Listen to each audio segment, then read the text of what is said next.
بڑی ہی پیاری بات ہے، ذرا توجہ کیجیے گا۔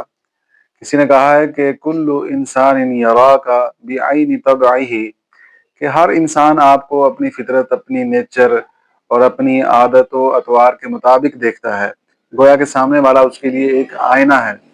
فلا تنتظر من الخبیث ان یراک نقیا، تو جس کی فطرت میں گندگی ہے اور جس کا مزاج ہی برا ہے، جو خود خبیث الباطن ہے، وہ دوسروں کو بھی بری ہی نظر سے دیکھتا ہے، دوسروں کو بھی وہ برا ہی خیال کرتا ہے۔